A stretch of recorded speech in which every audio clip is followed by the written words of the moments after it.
how do we look at building a sense of belonging that isn't based on that kind of model, that isn't based on having someone with you all the time who's paid? Yes. Not to load you with a big question. Yeah, no, but I mean, this is kind of the holy grail, right? And the interesting thing is it's not just our problem, right? It's everyone's problem. Yes. And that's one of the learning pieces that we have, is that the folks that we support are not the only ones that are feeling lonely and isolated, and that this is an endemic. It's a problem that is sort of throughout Greater Vancouver. In fact, any urban center, all urban centers report high level of sort of isolation and disconnect. And in urban centers too, like 50% of people live alone.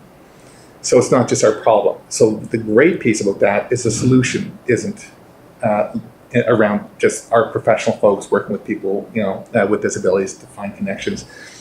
If we want, I think, to work on the issue of belonging, there's a few things. One is we need to move outside of our silo, and we need to grow the grammar of we.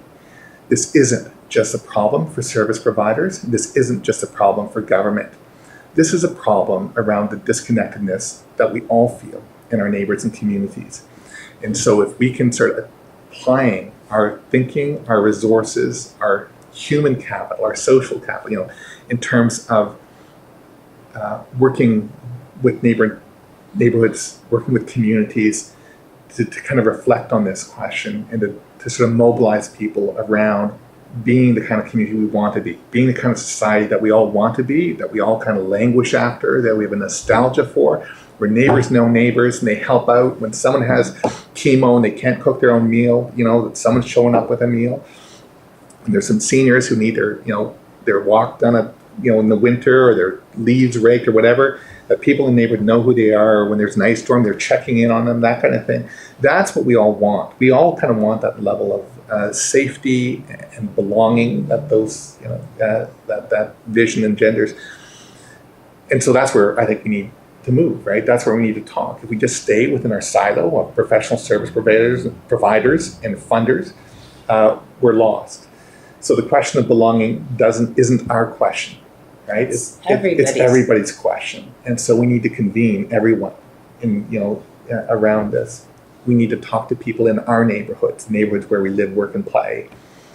We need to talk to individuals who are passionate about community, but maybe they don't know how to do it, or they just need a little support, like someone going to the gym. They want to be a leader, they want to be a champion of something, but they don't want to, quite know how. But they don't know how, right? And so I mean, I think that's one thing, and that means we're moving upstream, because the other important piece, I think, is really what we do often is like social triage, right? We're kind of like the operating rooms in a way of the social world, and community isn't invited into the operating rooms in hospitals. And what we're need to do is move upstream. Like that's kind of that's patchwork. That's band-aids. That's kind of fixing crises as they emerge. When we move upstream and we ask the question, how can we make this neighborhood, this concrete community, a more caring one? And we engage and we mobilize people around that question. And people are energized by that, by the way, right? They lean in. When you come in, you start talking about disability services and so forth, people's eyes glaze over. When you walk in and you're asking the question, how can we be a more caring society? How can we be more, how can we get to know our neighbors, right? How can we find ways to make contribution to, people lean into that conversation. And the great thing that occurs as well is we start solving or addressing issues at a much grander scale. Because when we find or when we're part of thickening and growing the ties of connection in a particular neighborhood, where it becomes a hospitable place, a welcoming place, an inclusive place, a place that seeks out people who might not normally belong and invites them in, it's a solution for everyone, right? It's for our seniors, it's for immigrants and refugees, it's for youth at risk. And so it becomes, again, much more of a grander kind of approach, and it requires so little. I mean, people catalyze so quickly around this question of being a community because it's integral to who we are as individuals, as humans.